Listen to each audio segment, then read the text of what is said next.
Zone Media. Oh, wow, what time is it? Oh my gosh, it's Bastards 30. It's actually 1:17 in the afternoon, better known as my 8 a.m. I am Robert Evans, and I'm not good at getting up early. But you probably are. I imagine you're listening to this podcast on your way to work at the medical factory or at the whatever else job you do. I don't remember any other jobs but doctor. The medical factory? Yeah, where doctors work, Sophie. Come on. You know that. I'm going to start telling my brother he works at the medical factory. see how that goes. Speaking of doctors, our guest today has a PhD in performing. That was supposed to like rhyme something better than it didn't, whatever. Prop, Jason Petty. What's up, man? To the Look, show. baptized in the funk. You know what I'm saying? I got a PhD in being me, whatever that means. Oh, wow. See, that's so much better than the one I did. Bars. Wow. Yeah, that was much better than how I did it. Prop, you are the host of a show called Hood Politics, which you can find, the listener, on this exact podcast network. Absolutely. Yeah. I had the privilege of being the first offspring. That's right. That's right. Of the network. You feel me? Independent, and we acquire. You're the Instagram to our Facebook. Wow. You know? Basically, I am the reels I am the stories to your Vine. Mm-hmm. That's right. Ooh, boy, we probably shouldn't compare ourselves to Vine. That's not going to go well. No. Prop, how are you feeling today? You good? I'm feeling the same low-level existential dread everybody else is feeling. Before you got on, Robert, I did warn him. I was like, it's a biggie. It's a biggie. Yeah. Oh yeah. Yeah, but I feel like you about to ruin my day. I feel like I'm about to ruin several of your days because this is going to take us a couple of weeks to go through, Prop. We are, I try to vary the bastards and vary the level of bastardry to keep things interesting, for the widest variety of people. But I got a list in my head of the heavy hitters, the big guys. Yeah. A lot of big folks pokes and it was like, oh, you haven't done Juan Perón yet. You haven't done Marcos yet. You haven't done Mao yet. Yeah. And today we're going back to the Nazi well for reasons that should be obvious to people who watch the news. That's extra relevant right now. Yes. And it's time for us to hit one of the big ones. Today, and this week and next week, we're doing Heinrich Himmler. Oh, shit. Yeah, baby. All right. Yeah, there we baby. go. The Scottie Pippen of Nazis. The Scottie Pippen Let's of go. Nazism, right? Yeah. He's not, if Hitler's the Jordan, he's the Scottie Pippen. Obviously, Hermann Goering is Shaq. Everyone knows Joe that. Dumars. Yeah. Shaq taking strays. Dang, Shaq. I was like Rick Fox, maybe. I mean, Goering is like Rick Fox. Great callback. He's not the worst of them. So I guess that's nicer to Shaq than calling Scottie Pippen the Himmler of basketball. Yeah. God damn it, the Murphy Lee, fucking Lloyd Banks. Yeah. Like, who's the other second guy? Quavo, like, you know what I'm saying? Mm-hmm. The fucking Offset of... We're beyond my basketball knowledge now. Oh, we're not even in basketball anymore. We went to music there. Himmler's, if we want to put it into political terms, Himmler's the Dick Cheney of Dick Nazism, Cheney. right? Robert, do you know who Quavo is? Jose? Yeah, Cuervo? Yeah, no. We've been acquainted for years. I wish. Yeah, we're going to need some for these. Wow. No, I have no idea who Quavo is. We're talking the Migos. Yeah, we're talking Raekwon and Ghostface to Method Man right now, dude. Oh, okay. No, I know Ghostface and Method Man. Yeah. Well, the Method Man of Nazism is probably not Heinrich Himmler. I'm not sure who. No. Maybe, yeah, that's a good question. I mean, Meth is like, that's the leader. Mm-hmm. Or is it RZA? Nah, let's go with Meth. Anyway, let's go with Meth. This is old head stuff. Like, yeah. I guess, Hitler's the Method Man of Nazism. Although, RZA, I think it was RZA who did the soundtrack to Ghost Dog, which I don't think Hitler could have done. No, if RZA, Hitler is RZA. RZA is like... You're so dumb. RZA's so dumb. I love it. RZA's actually a genius. And Jizza, the genius, is actually a doctor. Like, he's an actual PhD. But anyway. Well, Heinrich Himmler was none of these things. At all. What he was is a man who believed himself the reincarnation of an old Germanic prince who died around the year 1000. He's the biggest nerd of the Nazis. And in fact, one of the books I have on this, Hitler's Master of the Dark Arts, which is about Heinrich Himmler and the occult, and we'll be talking a lot about that through these episodes, like basically describes Himmler and his kind of fellow travelers, the one who were really into this German occult stuff that's going to be a big part of these stories, as like, these are like, they would have been into D&D, in a different period of time. They would have been the really toxic nerds, right? Like the guys who are damn it, threaten to murder people over fan fiction about Lord of the Rings or something. Like that's the kind of dude he is. The guy that's gonna argue that the little Ariel should be white because she on the bottom of the ocean. Yes, that dude. Yes. Okay, word. So he would have been writing so many fucking letters to Disney and Marvel about like worst woke reboot and stuff. ever. That Himmler is the thatest guy of the Nazi high command. That is guy. Okay, and then you put him in charge. Here we go. Yeah. This is an iHeart podcast. Guaranteed Human. Do you want to find a stress-free way to buy your next car? Start at CarMax and shop your way. And if you want to browse with confidence, get pre-qualified online with no impact on your credit score and shop cars within your budget. From luxury cars to family rides, CarMax has options for almost every price range, including more than 25,000 cars priced under $25,000. So, hey, want to get started? Just head to CarMax.com for details and get pre-qualified today. Want to drive? CarMax. There's a fire inside you can't ignore. Stand still? Not a chance. You're a lifelong learner who's come this far. Now, we're here to help you keep going further. Capella University. What can't you do? Visit capella.edu to learn more. Support for the show comes from Public, the investing platform for those who take it seriously. On Public, you can build a multi-asset portfolio of stocks, bonds, options, crypto, and now generated assets, which allow you to turn any idea into an investable index with AI. It all starts with your prompt. From renewable energy companies with high free cash flow to semiconductor suppliers growing revenue over 20% year over year, you can literally type any prompt and put the AI to work. It screens thousands of stocks, builds a one-of-a-kind index, and lets you backtest it against the S&P 500.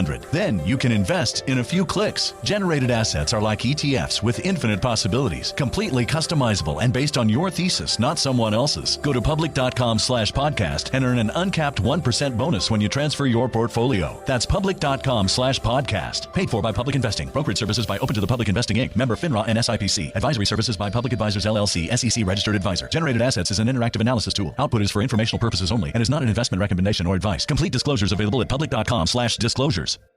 Time for a sofa upgrade? Introducing Anabe Sofas, where designer style meets budget-friendly prices. Anabe brings you the ultimate in furniture innovation with a modular design that allows you to rearrange your space effortlessly. Perfect for both small and large spaces, Anabe is the only machine-washable sofa inside and out. Say goodbye to stains and messes with liquid and stain-resistant fabrics that make cleaning easy. Liquids simply slide right off. Designed for custom comfort, our high-resilience foam lets you choose between a sink-in feel or a supportive memory foam blend. Plus, our pet-friendly, stain-resistant fabrics ensure your sofa stays beautiful for years. Don't compromise quality for price. Visit washablesofas.com to upgrade your living space today. Sofas start at just $699 with no-risk returns and a 30-day money-back guarantee. Get up to 60% off, plus free shipping and free returns. Shop now at washablesofas.com. Offers are subject to change and certain restrictions may apply. So, if we were in a country where kids hadn't all been left behind since, I was in high school, I would be like, this is a guy who doesn't need introduction. But obviously, he does need introduction, this being the United States. Heinrich Himmler is the guy who, he didn't create the SS, like it exists and has a couple of leaders before him, but he's almost from the jump the leader of the SS. It has very little history before him, and he makes it into what it is. And the SS, the Schutzstaffel, is, initially starts as Hitler's bodyguard and several units of Hitler's bodyguard. It's kind of the elite within the Nazi party, and it turns into a state within a state. The SS is handling a significant amount of, they're kind of like the FBI, CIA, like there's a division of the SS, the SD, that is that for the Nazi state. And they are also running all of the concentration camps, right? Like the Death's Head units that have the skull and crossbones thing that the SS is famed for. Those are the guys who are running the camps. Those are the concentration camp guards. They're manning the death camps.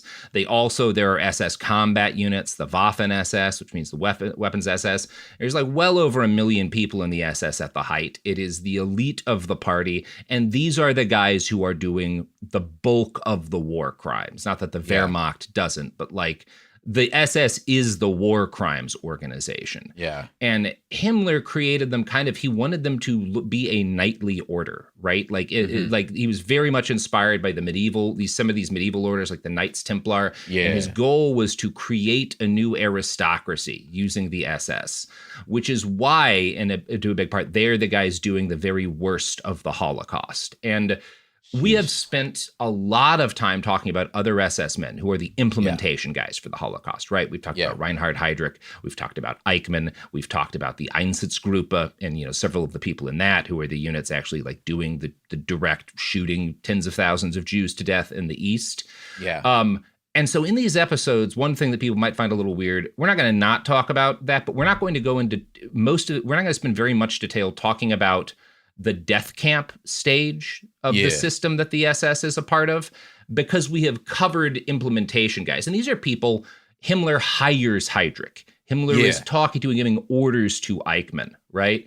Yeah. So we're mostly going to cover Himmler up until the point that like the war gets going and the SS is running and the camps are running, to talk about how he got to where he did, and how he built the system that winds up doing the Holocaust. We'll spend less time on the Holocaust just because we have covered the implementation guides, right? And I also think this is like this is the service that is needed at this moment, because we all understand there's been movies about find out, right? There ain't been movies about fuck around, and fuck around is clearly where we're at, and anybody who understands that find out comes after fuck around is going, guys, hey, this is fuck around. I think they're this fucking is it. Around. I think we're fucking around. Yeah, like the flag don't get redder. Yeah, you know what I mean. So I feel like and like you said, the child left behind thing is just like the ability to understand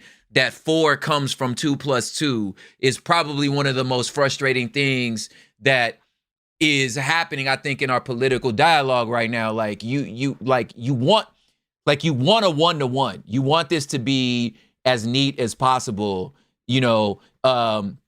and then people hide in that. Like, for example, like people talk about like, well, ICE is like the Gestapo, and it's like, well, okay, in vibe. Like, it's got a Gestapo vibe. It's more like the secret police, but there's really no 1-to-1. It's more like the SS, right? Yeah, the Gestapo like is the secret police, but like, the what they're trying to do with ICE is a lot more like the SS. I mean, but again, none of this graphs directly. There are some things you can compare to the SA, the brown shirts, and like, I don't want to. We'll talk some about that as we go on, but this is important because number one, we're going to be talking a lot more than we usually do about Heinrich's early life and childhood because there's so much on him. There's a tremendous amount of detail. One of the things, we'll talk about one of the things that's unique about Himmler, of all of the Nazis, is we have almost his entire life in diaries from the time he was a little kid. Like, he kept notes on most of his life. Like, we have most of his daily life up to a certain point, which is very weird and very rare with a historical figure like this.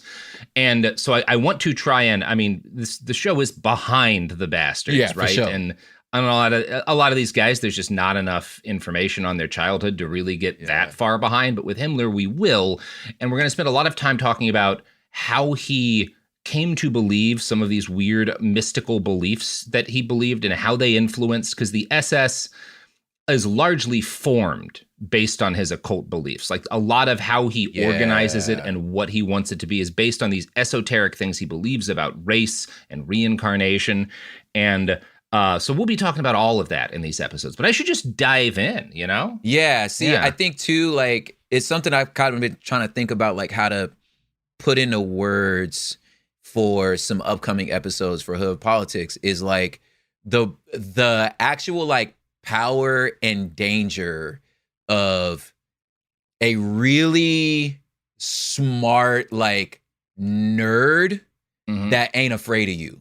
Right. Like, there's like that combo is dangerous, whether it's they create a death cult like you finna talk about, or you turn into like a Nipsey Hussle.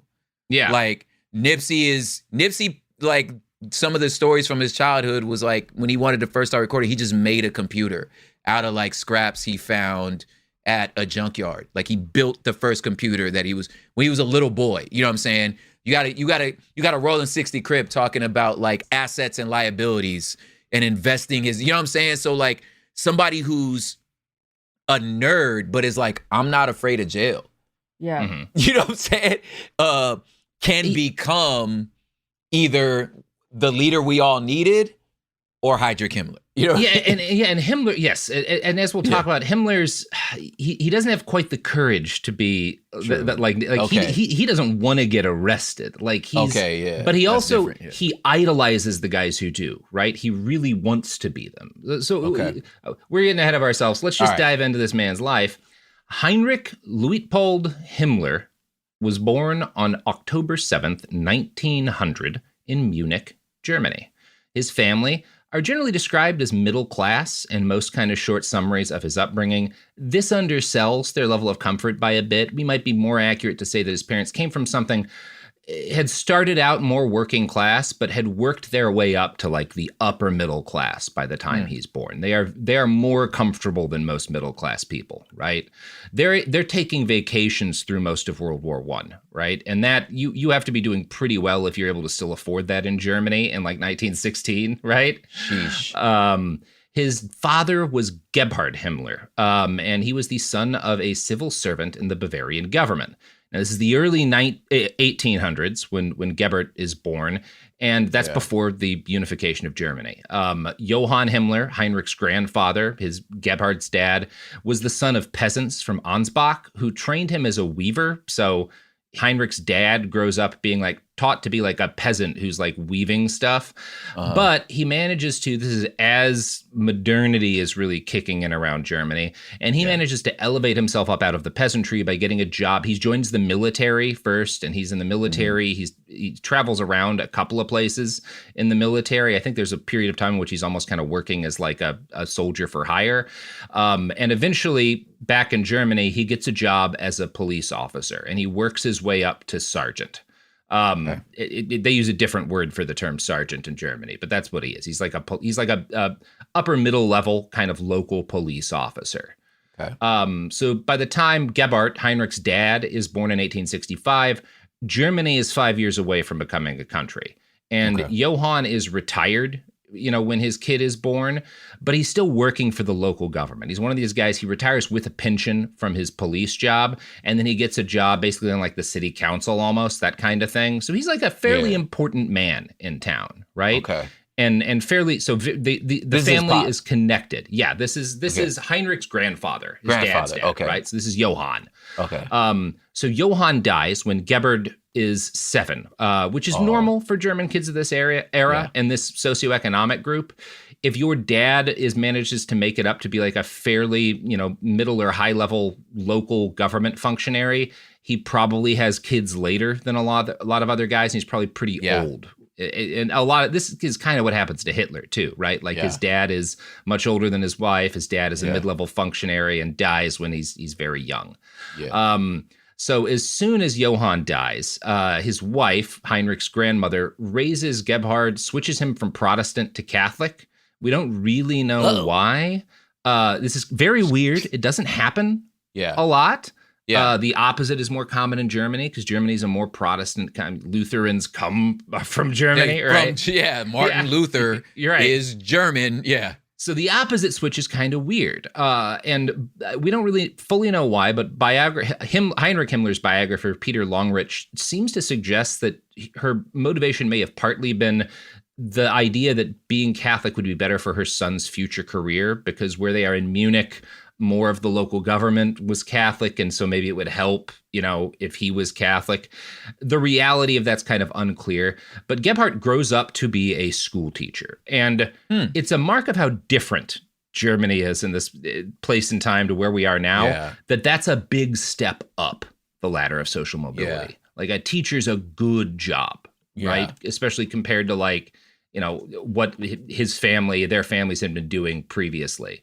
Yeah. So he gets a job at a grammar school as a teacher initially, but he's so good at the work. He's a very good teacher. Most people seem to agree. There's some argument about this, but he's successful at least. Enough so that after 4 years as a teacher, he gets kind of scouted for the majors of being a teacher, which is being a private tutor for a member of the royal family. Yeah, so I was going to say, right. You get a little comfy job.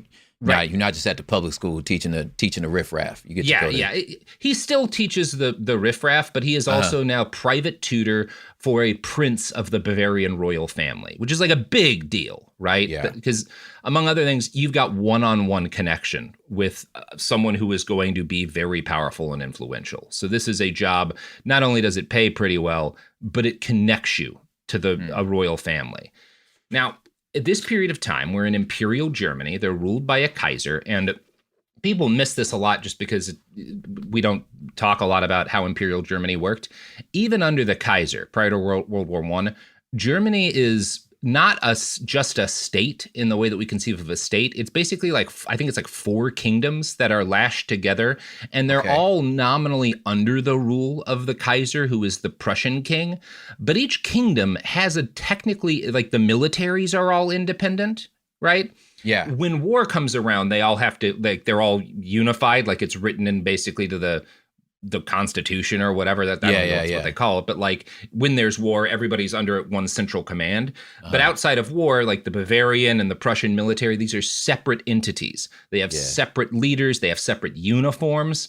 When World War I starts, I think there's something 215 different official German military uniforms. It's nuts. Yeah.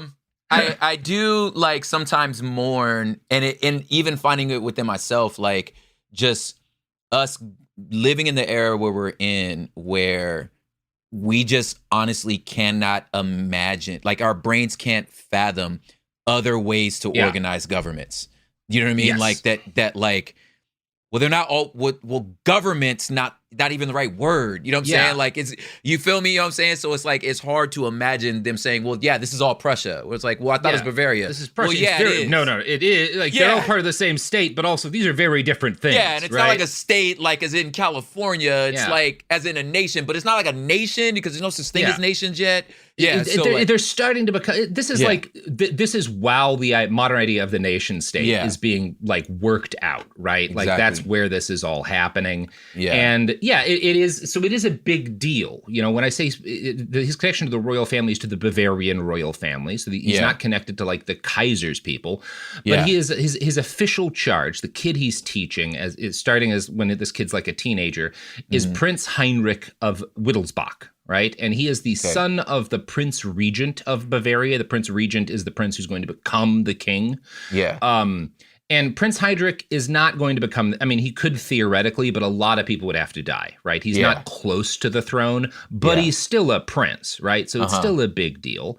And, Gebhard is the son of a cop who was himself the son of a peasant. And so the fact that in 2 generations they've gone from we're peasants and we're weavers or whatever to I am teaching a prince is a huge upgrade for the family's circumstances. They have moved a lot. There's a lot of upward mobility for the Himmler family.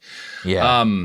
And the fact that one of the ways this benefits him is that shortly after becoming a private tutor to the prince, he gets a permanent job. Basically, he gets, the equivalent of tenure teaching at a prestigious private grammar school. Right. So he goes from teaching at a normal school to teaching at a really nice school because he's I think basically the royal family is hey, you should take this guy. You should hire this guy. Because we don't want the guy tutoring the prince to be working at a normal school, right? He deserves a better position So they start making good money. And it's not just about that they're making, upper middle class money now, but they have connections now.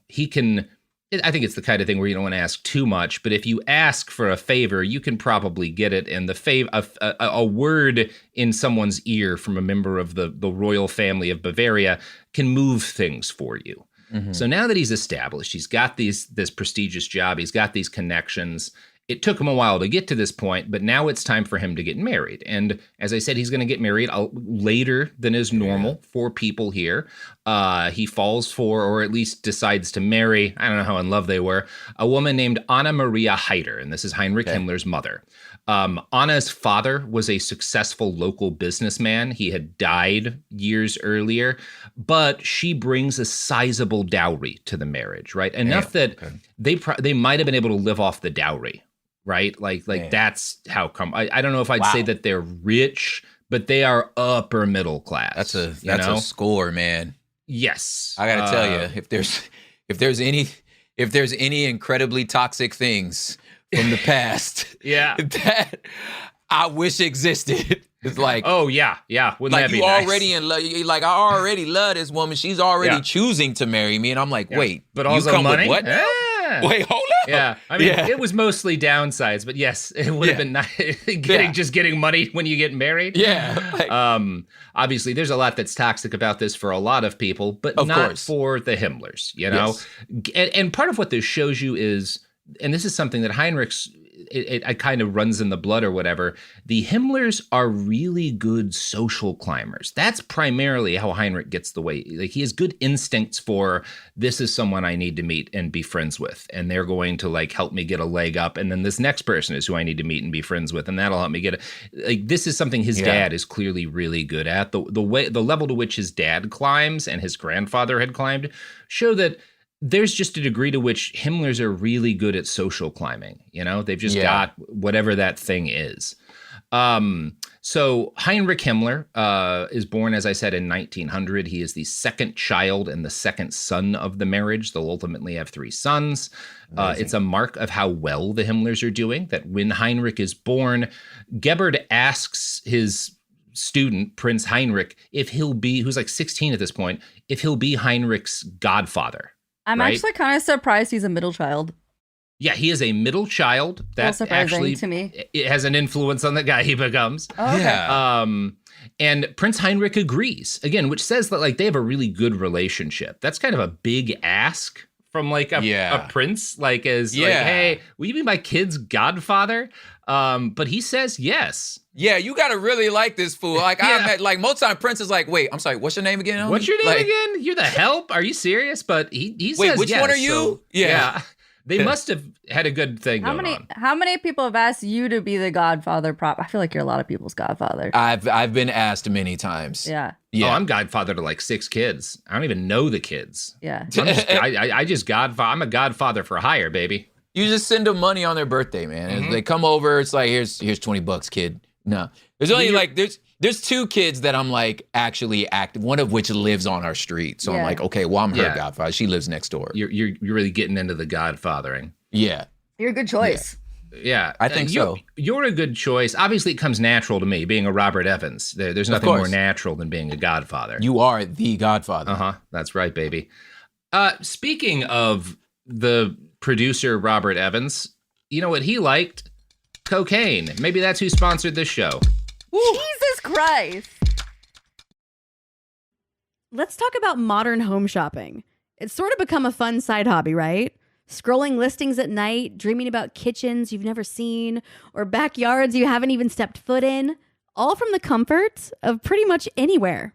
Redfin knows a lot of people like you want to own, but are stuck in this browsing mode loop. That's where Redfin flips the script. With listings that update within minutes and tours you can book right from the Redfin app, you can see your dream home the moment it appears. Now, liking a listing is easy, but actually landing it, that's where Redfin comes in. Redfin has over 2,200 agents with local expertise. And Redfin agents close twice as many deals as other agents. That means they want to help you win, not just window shop. Redfin is built to help you go from just looking to wait, this could actually be home. So become the newest neighbor on the block. Visit redfin.com to start finding and start owning. That's redfin.com.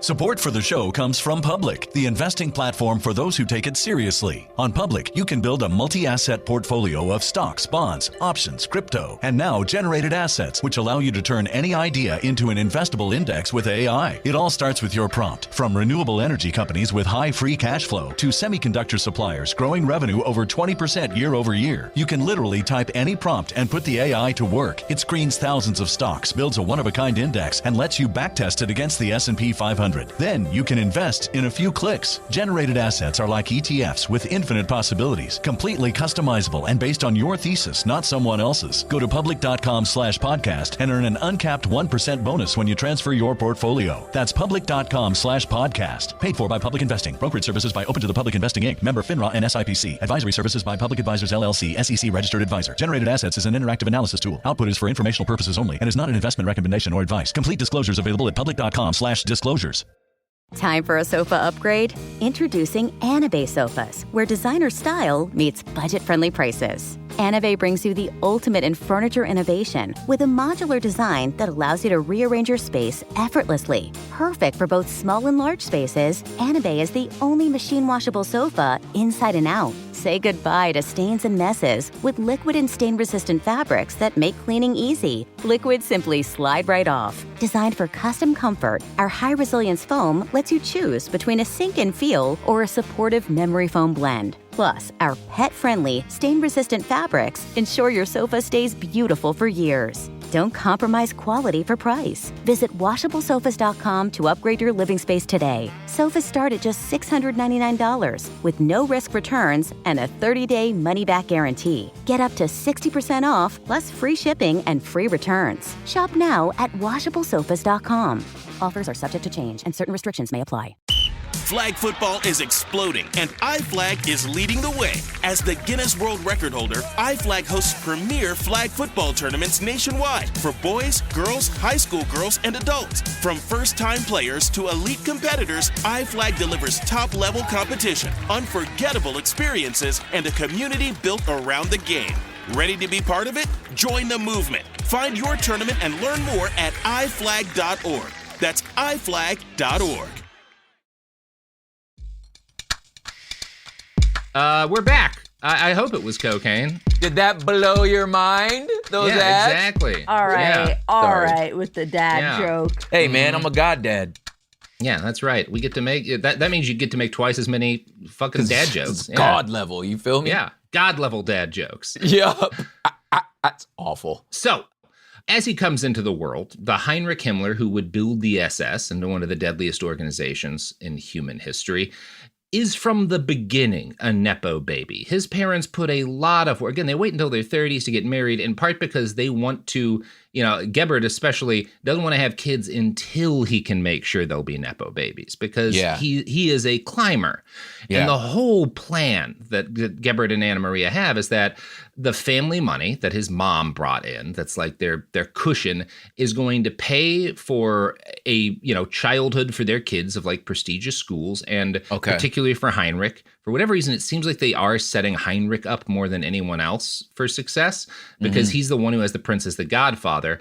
And, they'll use the money to pay for him to get a really good education. And then the connections they've got with the royal family, they'll use to get him a lucrative job as an adult. And that will help the Himmler family ascend further towards the upper class, right? Okay. That like, we made it to the upper middle class. Heinrich is going to take us up to the fucking aristocracy almost. Word. Like that's the plan. Now, depending on who you ask, you'll get different opinions on Gebert Himmler as a father. A 1971 article I found for the American Historical Review by Pete Lowenberg describes him as, quote, a pedantic and conscientious man. Ernst Hanfstaengl, who is an early friend of Hitler and an upper-class German, an aristocrat who attended classes taught by Gebert at the private school, described him later as, quote, a terrible snob, favoring the young titled members of his class and bearing down contemptuously on the commoners. And I could see that. It makes a lot of sense hearing other things about the guy. Although it's also worth noting that Hanfstaengl gives this account of Gebert after he's fled Germany and sat down with the OSS to gossip about Heinrich Himmler, the first profile that the OSS, which becomes the CIA, gives about Himmler, Ernst is a major source, as he is for a lot of these guys, because he knew them all and then he had to flee. Yeah. And that's not perfectly trustworthy. This guy who was Hitler's friend and a big Nazi until, things went too far. Yeah. It's one of those things there's a lot of negative stories about Gebhard was an asshole. He was like a bad teacher. He was that aren't entirely accurate because a lot of the first generation of historians work backwards from Himmler was obviously terrible. So everything about his upbringing must have sucked, right? Yeah.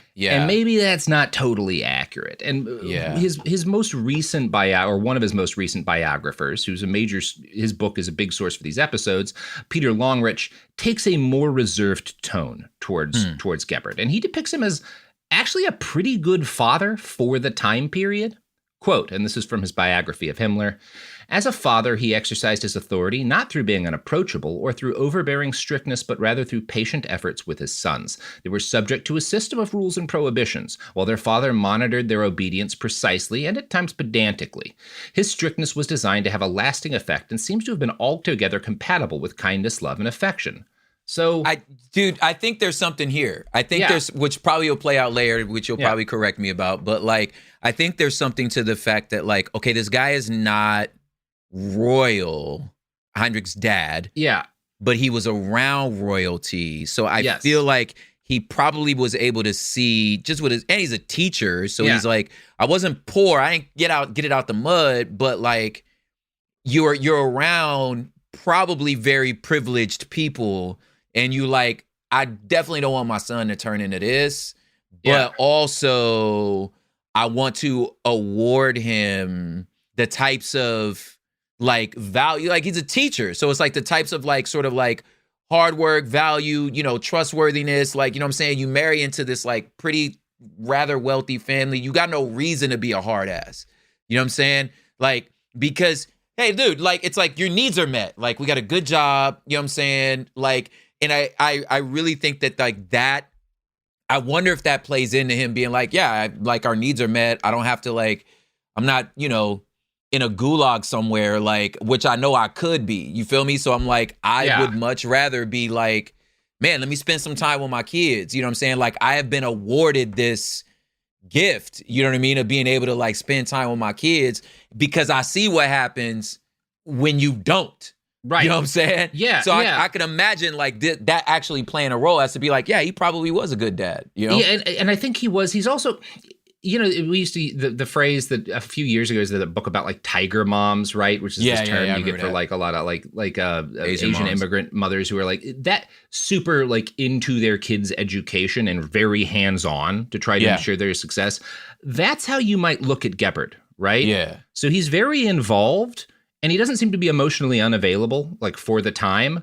Yeah. But he's obsessed with his kids' education and with their success, right? That is his business, Yeah. And so there is, to the degree that that's kind of it can be a toxic thing, that's also present here. But it's not toxic. He's not hitting his kids. We don't really have any reports. Yeah. And I've read a couple from the old to the new biographies of Himmler.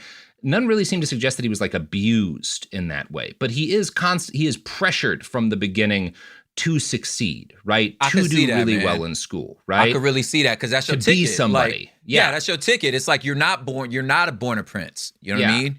And this how you gonna do this. You're not born a prince, and I don't want you breaking up rocks. Yeah. So let's do this. Yeah, and it's one of those things where, a lot of these sources will kind of try to depict his father as being he was this really boring, pedantic man who was super shitty to anyone who wasn't rich. And I don't think doesn't clash necessarily with and he was also very attentive and in a lot of ways a good dad. Mm-hmm. I think the evidence does suggest he was very much a star fucker. If you were not of a good family, if you didn't come from money, I get it. He and Anna will police who their kids are allowed to hang out with to make sure that they're helping basically this kid's got to be at our level or above. Otherwise, you can't hang out with them. So there is that degree of toxicity. Running from the slums, man. Right. Yeah, where it's like, you are going to be somebody, and I am going to make goddamn sure of it, you know? Yeah. But also, it's not like the kind of thing where his dad is like mentally abusing him or like hitting him or like fucking with his brain. His dad is just bound and determined to make him a success. Yeah, it sounds like some like respectability kind of politics where it's just like, you know, for us, it was like, hey, you know, keep your hair nice. Don't be wearing hoodies. Like, you know, speak clearly. You know, don't be using all the don't be using slang. Right. Like, you know, just don't hang with them. Like, exactly. You won't like make these people respect you. Now I get it. Yeah. So in February of 1903, when he's like a little kid, 3, Heinrich falls seriously ill for the first time. This has something to do with his lungs. His older brother is also sick a bunch. The family, I just think, isn't super. It's not clear what's wrong. It's always said as like a lung problem. I think it might be asthma. Like he may have just had asthma. It's not perfectly clear to me, but that would make sense. The ailment is severe enough that his mother takes him and his siblings to the Alps for a few months as a cure. Right? Like, that's what you do. You get them up in the mountain air. Fresh air. Like that. Your doctor literally prescribed to go be in the mountains with these I was like, kids. it's also, at this time, 1903. Right. So, like, what the fuck is asthma? Like, what does that mean? They don't know what the fuck they're doing. We just figured out germs like a month ago. Right. You know what I'm saying? Yeah. So, like, yeah. And everyone doesn't believe it. We're still fighting to get the doctors washing their hands. You know what I'm saying? Yeah. Reusing smocks. Yeah. So Heinrich recovers, unfortunately, but moving to the mountains doesn't, cure him, obviously. But like they think anyway, he winds up coming back, but he's always a sickly kid, and he has regular bouts of illness that will periodically, whenever he gets really sick, his parents focus on him again, and he's the middle kid, right? Yeah. So, once he has a younger brother, there's a kind of Longerich sort of suggests, and I like Longerich as a biographer, but he doesn't really provide evidence for this. I think it's just one of those things where he's like, well, it makes sense. Maybe as the middle kid, he savored the fact that when he was sick, he got all this attention, but he doesn't really provide us much of the way of evidence on this. So this may just be kind of him inferring. When Heinrich starts school in 1906, so, 3 years later, he's still ill enough that he misses 150 days out of his first year of classes due to a variety. Everything, he gets measles, he gets the mumps, he gets pneumonia several times. And his older brother had a similar experience with school, but still gets really good grades, better than Heinrich, in fact. And Longerich suggests that the fact that his brother does better than him at school is something that frustrates Heinrich. The evidence of this, there's not like direct evidence, but there's some reasons to believe that he is very competitive with Gebhard and kind of has some insecurity over the fact that he never outdoes his brother in school. One of my secondary sources for these episodes is a very old biographer of Himmler, just titled Himmler, by Willy Frischauer. And Longerich doesn't love Frischauer's book because it's basically the first big biography of Himmler, and so it's outdated. I think it's written in the 50s, and that is true. I wouldn't use this as like the prime source because it is so old and historiography has moved beyond here, but it's from the first generation of books on Himmler, right? I was going to say, like, it's closer to when it happened. It's closer to when it happened, and I think one of the reasons why I do find it worth reading is that it sets up, you see in Frischauer's book, where a lot of both misconceptions and myths about Himmler start, because this is the first like big history. And I think it is valuable for that, for understanding where some of these ideas come from.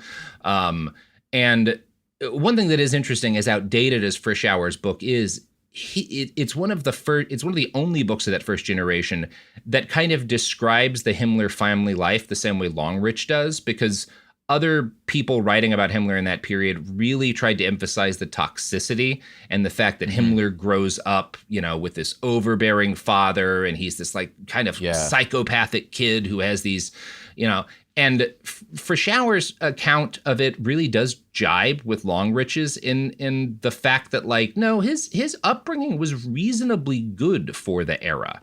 Frischauer emphasizes the fact that Gebhard was a huge nerd for German history and like into archaeology, and that this has an impact on Heinrich. Quote, As a little boy, Heinrich Himmler sat on his father's knee almost every evening, ear glued to the lips from which tales of wonderful adventure flowed in a rhythmic, studied language.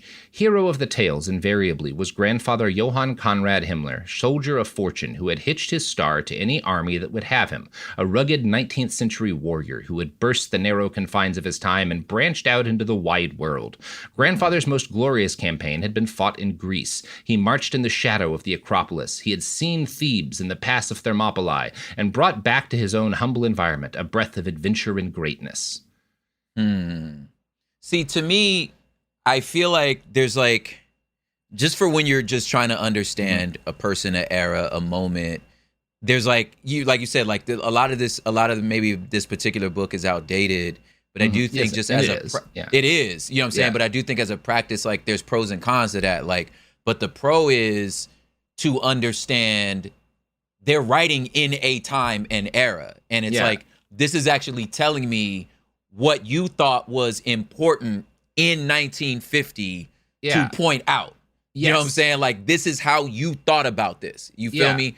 And that keys into us. Like, you know, the somehow or another, the Edward Sharpe in Magnetic Zeros, like video resurfaced where we was like, yo, this song is trash. Like, you know what I'm saying? Like, people actually go, I never actually, and then we're thinking, you know, obviously us who was there, it was like, well, it was a vibe. You know what I'm saying? Like, it's a vibe. It was a vibe. It sat in a time of that was just the vibe. You know what I'm saying? Like, it's like, like the thought never crossed my mind to think about these lyrics, you know, or that they're from Las Feliz, which is like, nigga, you're from...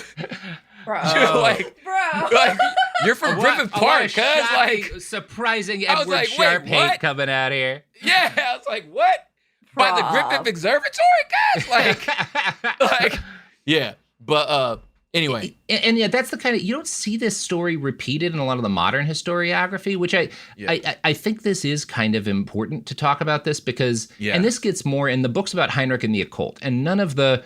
I think the best of them is Himmler or Master of the Dark Arts, but it's not a great work of history, certainly not compared to Longrich's book, in part because all of the books that focus on Himmler on the occult it's the same problem that like Blitzed has with Hitler and drugs, where there's a lot of really good work and really useful original research done that I think the bigger biographies could stand to have more of, but because you're focusing on the occult thing, you make it a bigger deal than it really was, right? But I think this is important, and it gets left out of a lot of the more modern accounts. And it seems to be based on, as far as I can tell, Frischauer, one of his major sources, he talks to Gebhard Himmler, the junior. Heinrich's older brother is also named Gebhard. And that's who's telling him about their childhood and about how they're raised. And Gebhard isn't an unproblematic source, right? Okay. Because he's Heinrich's brother, but I don't really see much reason to doubt the basics of this, right? You know, there's some reason to doubt, was Himmler's grandfather, did his life really go that way? But the fact that Heinrich was raised with stories of his grandfather being this great warrior and, you know, that be like their ancestry being important and like German history being important and this kind of like medieval like these medieval stories of like knights and kingdoms. You know, one of the things that obsessed as a kid, they traveled this like medieval town that still got its old walls, and Heinrich is like obsessed with these walls. He has a big imagination, and it's always focused on almost these kind of like the German equivalent of the Arthurian myths, right? Like that's what as a kid, he is a huge, again, he'd be playing D&D, you know, if it were today. Yeah. He loves magic and he loves knights and this very much historically inaccurate but common picture of what medieval Germany was like, right? And I think the fact that his dad is sitting them down and telling them these fanciful stories of like his own father and of old Germany, that's probably where this starts. And Gebhard also, senior, he's an amateur archaeologist, right? He probably spent some time even digging for old artifacts. He collects coins and he collects like some old weapons, whatever he can get his hands on, which is a hip hobby at the time, right? Nationalism is a fairly new concept in the early 1900s, and it's sexy. And a big part of German nationalism, because Germany is very new, the country had only come into being a couple of decades earlier, there's a lot of focus in like official propaganda, and it just becomes popular for archaeologists to find evidence of like the Germanic tribes, our ancestors, and we're going to pretend that they were a lot more united and that German identity was more of a thing for them than it really was. You know, when the Romans talk about the Germans, they're not talking about the Germans as we know them. Some of the tribes that they fought with are ancestors to modern Germans, but some of them were like Belgians or whatnot, and they just all got kind of lumped together because the Romans aren't, you know, we don't know what y'all are. Like, we don't know where you came from. You're here, and you're all kind of like have some similarities. So you're all the fucking them Germans, up there, right? Yeah. They just meant y'all up there, like not like. Yeah, exactly. But they got hammered into being. Germany has just been hammered into being by Otto von Bismarck, and so, and you know, another thing that happens around this time is Heinrich Schliemann, I think was his name, finds the ruins of the city of Troy. Well, he destroys the ruins of the city of Troy, digging to something older. Anyway, but he finds where Troy probably was, and that's a huge deal in Europe, and it kind of ignites this whole like, well, there's got to be other. Let's find these ancient ruins. Of German civilization that prove that we're a great and ancient people, you know? And Himmler gets carried away with this. Gebhard, his dad, does, and you know, Heinrich and his older and younger brother both catch this bug, right? They're Germany nerds. Yeah. They also get into stamp collecting. Gebhard's a big stamp collector. Wait. Family of dweebs. Oh Family my of God, dweebs. he's collecting stamps. Yeah. See, there is a role in culture that bullies are supposed to play. Do you know what I'm saying? And alas, no, because it is one of those, if like Gebhard was raising Heinrich Himmler today, like Heinrich would be sitting on his lap as he sends like death threats to Disney for putting women in Star Wars. Like that is the kind of dude, that's the kind of family this is. Speaking of sending death threats to Disney, don't do that. Legally, please don't do that. Don't do that. Jesus but you know, Christ. Send a death threat to yourself. Keep yourself on your toes. No, also you know? don't do that. Jesus Why not? Christ. It's not illegal to threaten to kill. Well, it might be actually. Anyway, here's ads. Let's talk about modern home shopping. It's sort of become a fun side hobby, right? Scrolling listings at night, dreaming about kitchens you've never seen, or backyards you haven't even stepped foot in, all from the comfort of pretty much anywhere.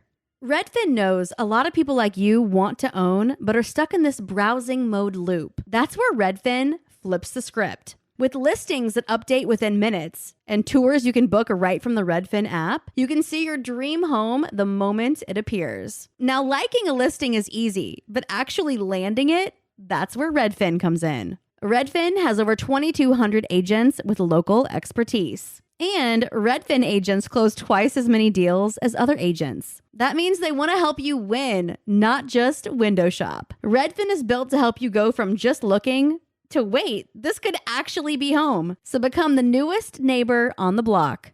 Visit redfin.com to start finding and start owning. That's redfin.com. Support for the show comes from Public, the investing platform for those who take it seriously. On Public, you can build a multi-asset portfolio of stocks, bonds, options, crypto, and now generated assets, which allow you to turn any idea into an investable index with AI. It all starts with your prompt. From renewable energy companies with high free cash flow to semiconductor suppliers growing revenue over 20% year over year, you can literally type any prompt and put the AI to work. It screens thousands of stocks, builds a one-of-a-kind index, and lets you backtest it against the S&P 500. Then you can invest in a few clicks. Generated assets are like ETFs with infinite possibilities, completely customizable and based on your thesis, not someone else's. Go to public.com/podcast and earn an uncapped 1% bonus when you transfer your portfolio. That's public.com/podcast. Paid for by Public Investing. Brokerage services by Open to the Public Investing Inc. Member FINRA and SIPC. Advisory services by Public Advisors LLC, SEC registered advisor. Generated assets is an interactive analysis tool. Output is for informational purposes only and is not an investment recommendation or advice. Complete disclosures available at public.com/disclosures. Life gets messy. Spills, stains, pet accidents, and kid chaos. But with Anabay, cleaning up is easy. Our sofas are fully machine washable, inside and out, so you never have to stress about messes again. Made with liquid and stain-resistant fabrics, that means fewer stains and more peace of mind. Designed for real life, our sofas feature changeable fabric covers, allowing you to refresh your style anytime. Need flexibility? Our modular design lets you rearrange your sofa effortlessly. Perfect for cozy apartments or spacious homes. Plus, they're earth-friendly and built to last. That's why over 200,000 happy customers have made the switch. Upgrade your space today. Sofas start at just $699. Visit washablesofas.com now and bring home a sofa made for life. That's washablesofas.com. Offers are subject to change and certain restrictions may apply. Flag football is exploding, and iFlag is leading the way. As the Guinness World Record holder, iFlag hosts premier flag football tournaments nationwide for boys, girls, high school girls, and adults. From first-time players to elite competitors, iFlag delivers top-level competition, unforgettable experiences, and a community built around the game. Ready to be part of it? Join the movement. Find your tournament and learn more at iflag.org. That's iflag.org. We're back. So, when Heinrich is a kid, his dad, his dad is very hands-on. He's making when his kids are sick, he makes them keep up with their schoolwork and whatnot. On the weekends, he's sitting down with them and they're going over what they went over in class. He's super hands-on with this. And one of the things he makes his kids do as part of his educational plan for them is from a very early age, when they're quite little still, not a toddler, but when they first learn to write, he teaches them stenography, right? So that they can write quickly, and they write letters to each other, but he also makes his kids keep a detailed diary. And he checks the diary. This is homework he's giving his kids. He's not checking it to I want to make sure you're not, doing something bad. He's checking it to make sure that you are writing well, right? And it's, grading your essays. Yeah. Longerich writes that Gebhard, quote, encouraged them, his sons, to use school holidays to consolidate what they had been taught. So they're spending their holidays going over their homework and whatnot, their schoolwork. And he makes them keep these diaries. And as a result, we have most of Heinrich Himmler's, a lot of his childhood documented from a day-to-day, sometimes on an hourly basis in granular detail. Yeah, now we're back to the Tiger Mom stuff. You're right, dog. It is. Yeah. Yeah. And you won't be surprised to hear that once this fact comes to light post-war, once people find out, first the extent of the Holocaust and Heinrich's involvement, and then that he's got this childhood diary, all of these psychoanalysts, armchair and official ones, are oh shit, I'm gonna make my career analyzing, finding the evidence of psychopathy in the diary of young Heinrich Himmler, right? This has to be the key to his madness, It's got to be in this, because obviously you can always tell when someone's a kid if they're going to grow up to be a monster. And this is bad medical science, and it's bad historiography, working backwards from, someone, what they did as an adult and trying to be the key must have been in this shit he wrote when he was 7. It's bad, and it's always there's every analysis that tries to look into his childhood from this standpoint that I've read is bad. One of them, I don't know, it's the most detailed. There's a lot of nonsense Freudian shit in it, but there's a paper I read called The Unsuccessful Adolescence of Heinrich Himmler, written in 1971 by Peter Lowenberg. I mentioned it earlier. He's an American psychoanalyst and a historian who, my analysis of him is that as a young man, he discovered Freud and never looked back. And there's a lot that's good in this paper, because he does go over all of the diary, which is not a thing I am able to do is in detail, read everything. And there's a lot of interesting stuff you get. And it's also married to and this is evidence of his anal fixation. This is evidence of a schizoid personality. That's man, none of this is real we know this is all nonsense now. Yeah. And you also can't psychoanalyze a child from this diary that is... No. His diary is most of it is not, here are my thoughts and feelings that I'm pouring out. It is, Monday, woke up at X hour, ate this for breakfast, went to school. It's very, very just nuts and bolts. Yeah, I'm you're stretching the term diary here. I'm no, this is my daddy's making me write this. Right, exactly. You know what I'm saying? Exactly. So I'm not going to put nothing deep about my soul in this. Yeah. It's homework. And there's, so I don't include a lot of his analysis of this just because he's going way too far, but there are some really good things that he does make a note of, right, that are worth us quoting. And one of this is something that he writes about Heinrich's opinion of his mother, Anna. Quote, little is known about her. Unlike Gebhard Himmler, she scarcely receives mention in her son's diary.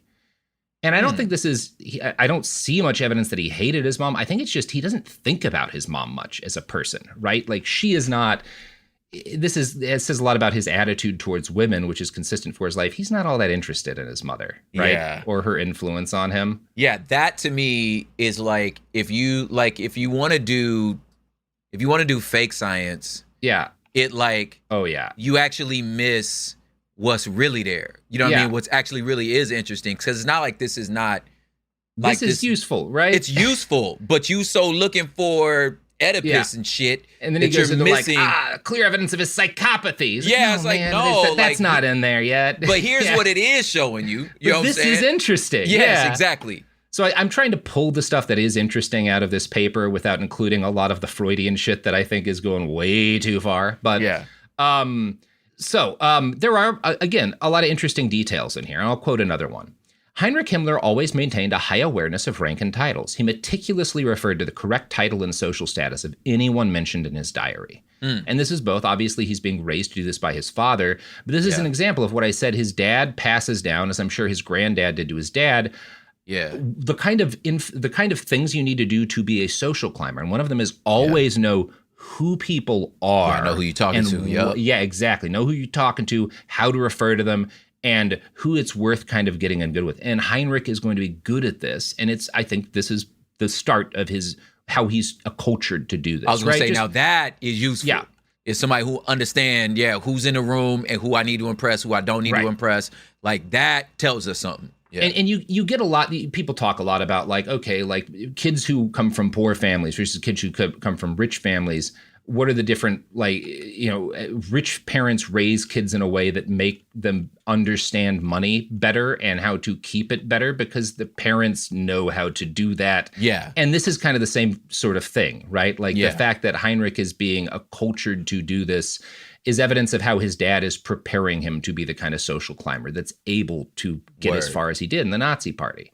Now, another interesting fact from this diary is that we see in it very little evidence of anti-Semitism, right? Which is not to say he is anti-Semitic as a little kid. His family is anti-Semitic, but in a normal way for German Gentiles of the time, right? Yeah. There's not evidence as a little kid in the way that there is with like Hitler that he is really obsessed with this stuff, right? That we don't really see. And this comports what's in his diary, just because we always want secondary sources. One of the people who talked about Heinrich after, when the war started was a German who had fled to the United States to escape the Nazi regime named Hallgarten. And Hallgarten realizes as an adult when the Nazis rise to power that Heinrich Himmler had been in school with him. Like they were classmates. Oh, shoot. Like they went through years of school together. And so he gives us some interesting details on Himmler from someone, and obviously not an unbiased source, but from someone who is observing him, as a young kid. He describes his appearance as, quote, a child of hardly average height who was unusually pale and physically very awkward, with hair cut fairly short and even then a pair of gold-rimmed glasses on his slightly pointed nose, and who was seen with a, quote, half-embarrassed, half-malicious smile on his face. Now, Longerich continues to write in his biography of Himmler, quote, according to Hallgarten, Himmler had been a model pupil, liked by all the teachers. Amongst the boys, he had been regarded as a swot and been only moderately popular.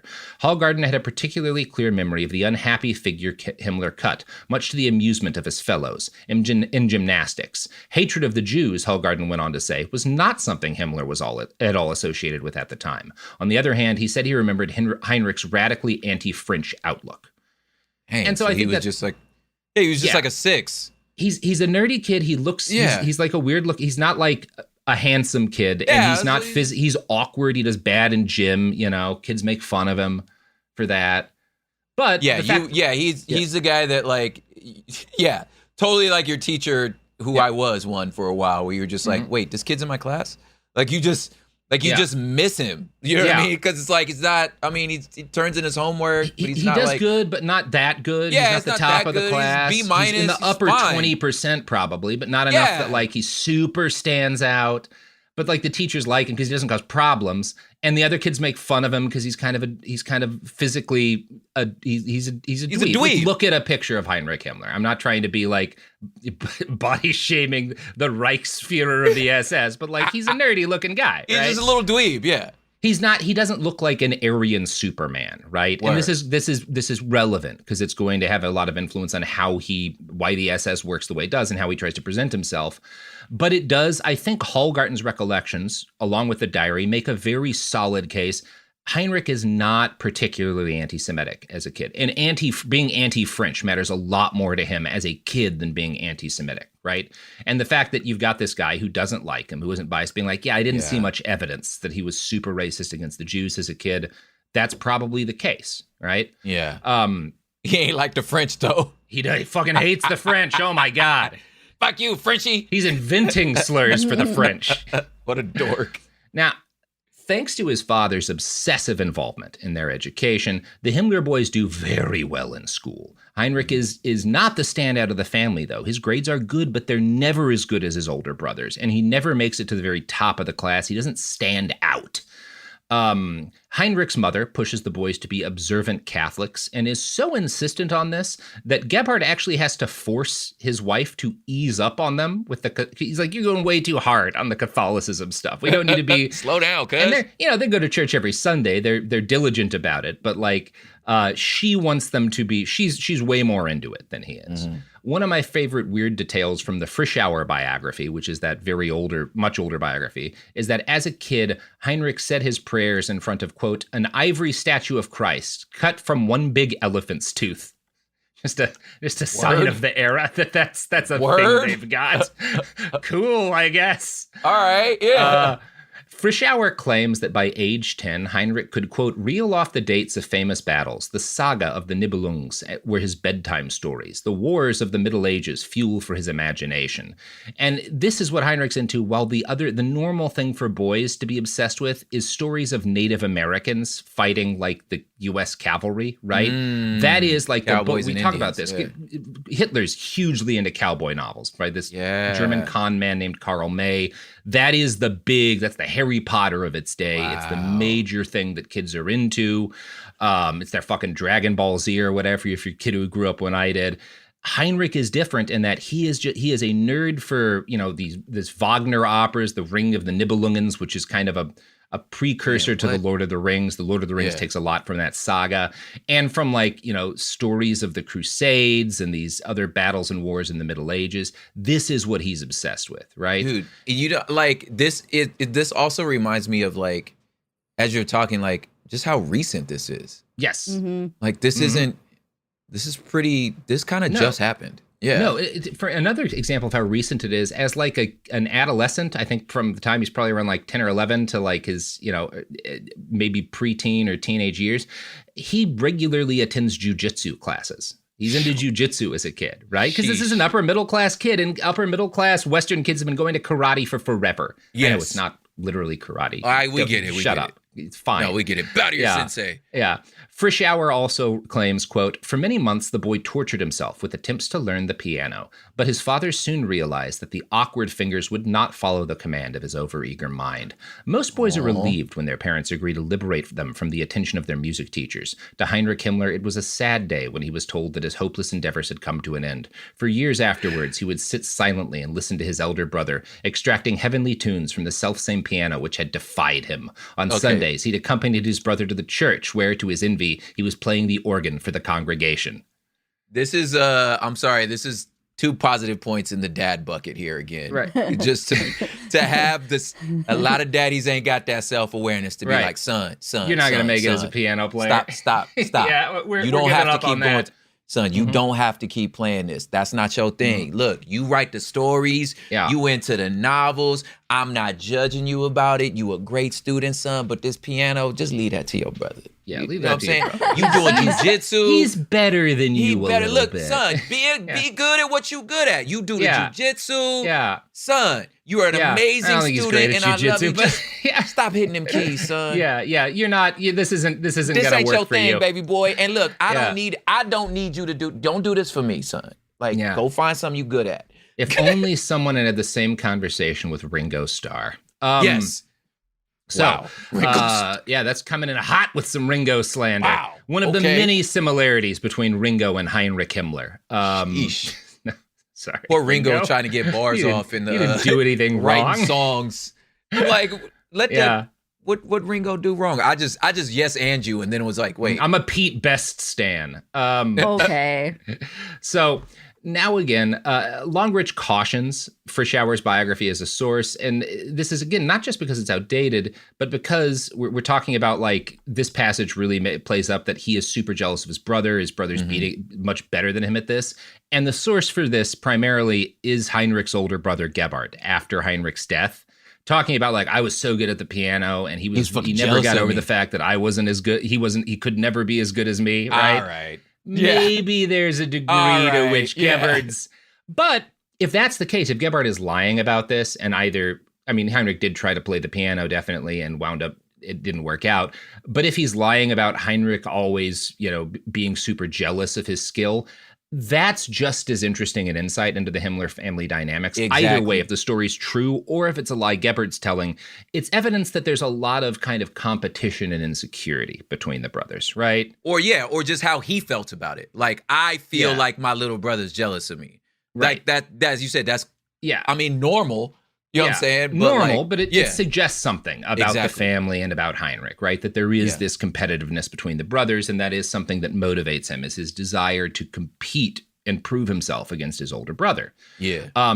Frischauer's book also goes into detail about the Himmler family's obsession with their ancestors, describes a shrine in the family apartment that Himmler later named the Ahnenzimmer, or Ancestors' Room. He tries to get basically every family, and certainly in the SS, to have an Ancestors' Room. Okay. This is a thing later Heinrich makes a big deal about. Longerich doesn't really talk about it in his biography, and I think it's because he later makes this into a shrine thing. I don't think this is a shrine for his parents. I think that's Himmler kind of working backwards and trying to say, like, oh, my father established this practice that we should bring to the Reich of having an ancestor shrine. The literal description of it is like, it's some pictures of, like, their grandfather and some things he'd owned and some things they've been sent over the years, mementos from family members. It's a memento cupboard, right? I was going to say, it's like, I live in East LA. There's ofrendas everywhere. Yes. You have your altars. That's what it's this like is. It's not like an altar. No. Yeah. And Himmler gets super into the occult and will make this into, and I think Himmler is exaggerating what this was. This is just like a pretty normal thing for Aus to have. So by 1914, which is when the World War I is going to break out, Heinrich is a promising teenage boy. He's 13, 14 years old this year. He's doing well in school, and he's just a couple of years away from entering the working world. If he had been a poor kid, he would be functionally an adult working at this point in time, right? And the plan is when in a couple of years, 2 or 3 more years, when he's ready, he'll use the influence of his godfather to secure him a place in a really good school, and that'll help him secure a really good job, and he'll elevate the family, right? Unfortunately for everyone, world events are going to conspire to stop this future from coming into existence. When Archduke Franz Ferdinand was gunned down in Sarajevo by a crazed Bernard Montgomery Sanders, Heinrich Himmler was on vacation with his family on the Austrian border. Look, Sophie, the truth has to get out. You guys don't Someone has to stop him. Listen, time travel has existed for a long time, and I'm telling you, Bernard Sanders has got around. You know what I'm saying? He's gotten around, Yeah, he was actually even the group that signed Franz Ferdinand. Yeah, the band as well. The band, he signed the band too. Every time there's a Franz Ferdinand in history, Bernie Sanders is involved. It's really Bernie. Did he stab Caesar? You can't prove he didn't, so he must have. So the initial events, because Heinrich's on vacation with his family when the Archduke gets assassinated, and like the chain of events that leads inevitably to war start off, he responds to this initial outbreak as just another, and like the beginning of the war, as like just kind of another part of the day.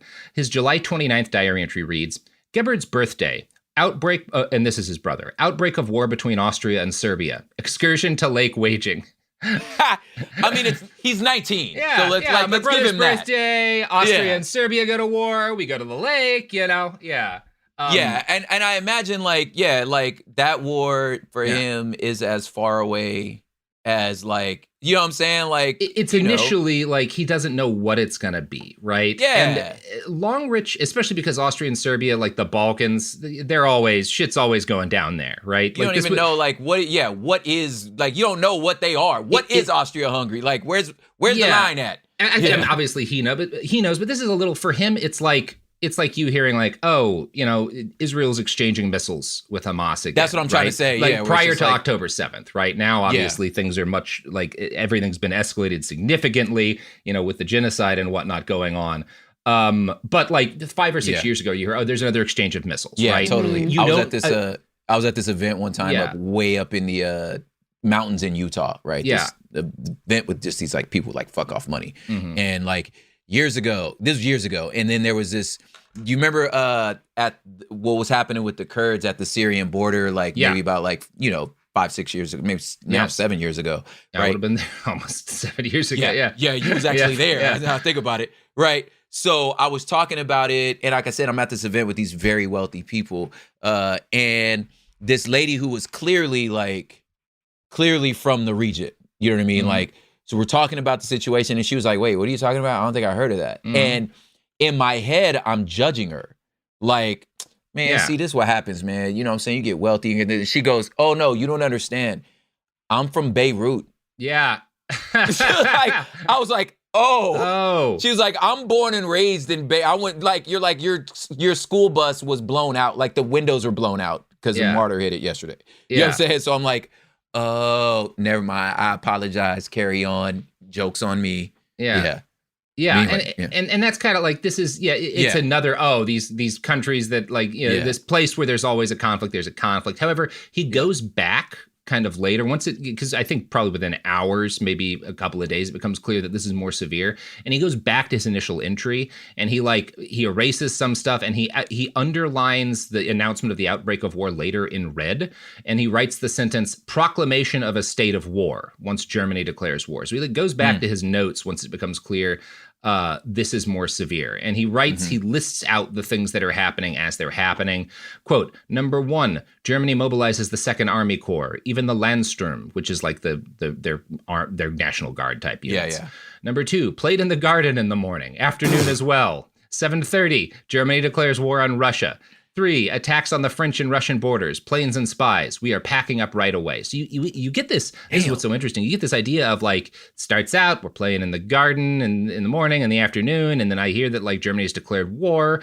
And then like there's fighting on the borders already. There's planes, there's reports of spies. We're packing up. We're leaving. We're ending our vacation early.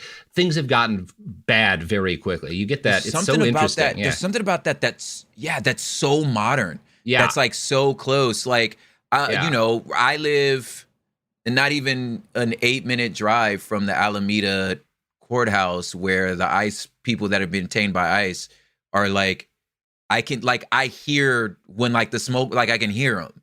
You know what I mean? And it's like, I'm going, made coffee, dropped Soul off at school. Oh, heard some bombs go off. You know what I'm saying? Oh, there's some helicopters.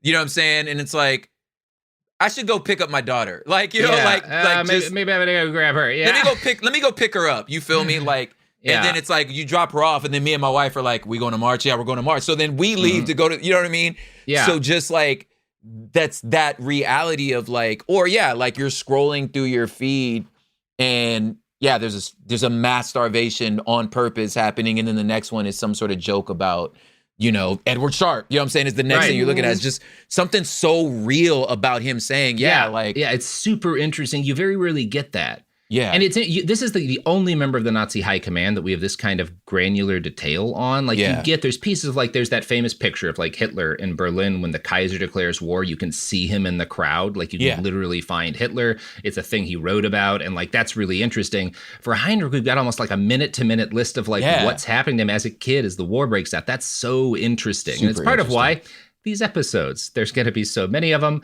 Yes. We'll try to keep it to 2 weeks, but there might be more than 4 episodes in those 2 weeks because we've got to close this episode out now, Prop. We're over an hour. So, you got any pluggables to plug down at the end, dear? Yeah, dude. Sure. Hood Politics with Prop, man. We've been really trying to step our game up over here. Come about the tap-in. So we do a Friday tap-in, which are like, 10-minute things that are, just like little extra thoughts. You know what I mean? Some of them are, a little more about me. I'm releasing a poetry album about like the end of the world. So we're going to be talking about a lot of that on the tap in. And Yeah, man, we've been doing that. Terraform's back. The cold brew's back. It's not online yet, but it's back finally. Praise be. Praise be. Yeah, it's back. Finally, dog. Bro, man, I learned a lot of business lessons. Yeah. Listen. Yeah. So the cold brew's back. I need it. I need the energy. Yeah. Yep. And also, folks, we are currently raising money for the Portland Bail Fund. If you Google donor box, one word, Defense Fund PDX fundraiser, you can find the fundraiser. That would help a lot if you want to donate money to the bail fund. They help bail out primarily homeless people who, it helps them get out. It helps them fight their case. You're a lot less likely to go to prison if you're out on bail as opposed to locked up. They bail out anyone who is, with the exception of like domestic abuse claims, right? So it's a good fundraiser. They could use your help. Donor box, Defense Fund PDX fundraiser. Just Google that. It'll take you right to it. Thank you all so much. Go to hell. I love you. Behind the Bastards is a production of Cool Zone Media. For more from Cool Zone Media, visit our website, coolzonemedia.com, or check us out on the iHeartRadio app, Apple Podcasts, or wherever you get your podcasts. Behind the Bastards is now available on YouTube. New episodes every Wednesday and Friday. Subscribe to our channel, youtube.com/@BehindTheBastards. Life gets messy. Spills, stains, pet accidents, and kid chaos. But with Anabe, cleaning up is easy. Our sofas are fully machine washable, inside and out, so you never have to stress about messes again. Made with liquid and stain-resistant fabrics, that means fewer stains and more peace of mind. Designed for real life, our sofas feature changeable fabric covers, allowing you to refresh your style anytime. Need flexibility? Our modular design lets you rearrange your sofa effortlessly. Perfect for cozy apartments or spacious homes. Plus, they're earth-friendly and built to last. That's why over 200,000 happy customers have made the switch. Upgrade your space today. Sofas start at just $699. Visit washablesofas.com now and bring home a sofa made for life. That's washablesofas.com. Offers are subject to change and certain restrictions may apply. Flag football is exploding, and iFlag is leading the way. As the Guinness World Record holder, iFlag hosts premier flag football tournaments nationwide for boys, girls, high school girls, and adults. From first-time players to elite competitors, iFlag delivers top-level competition, unforgettable experiences, and a community built around the game. Ready to be part of it? Join the movement. Find your tournament and learn more at iflag.org. That's iflag.org. This is Radhi Devlukia from A Really Good Cry. I absolutely love getting outside, whether it's a quick walk or a mindful few steps between meetings, or even a longer run to just clear my head. But the one thing that can really ruin that for me is shoes that just don't feel right. That's why I started wearing Ultra Running. With the Ultra Fit, every step feels comfortable, balanced, and strong. Like my feet can finally move freely. What really stood out to me was the roomy toe box. My toes actually now have room to spread out, which makes movement feel more natural and comfortable. And when your feet aren't cramped, you feel more balanced, like every step has a strong, stable foundation. I've noticed that with extra space, my foot muscles get to work building strength, so I can actually move with more confidence. Ultra fits and moves with you no matter your pace or your goals. Beginner or marathon runner, they've really become my go-to for any kind of running or training, and I always feel like my feet can do exactly what they're meant to do. Feel the difference by visiting ultrarunning.com and use my code CRY10 for 10% off. That's ultra, ALTRA, running.com. Experience Ultra and stay out there.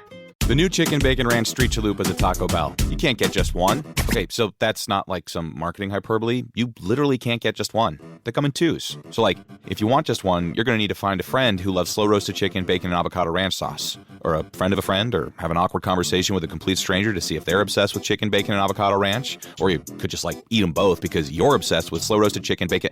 Okay, you get the idea. The new Chicken Bacon Ranch Street Chalupa is at Taco Bell. At participating Taco Bell U.S. locations for a limited time while supplies last. This is an iHeart podcast.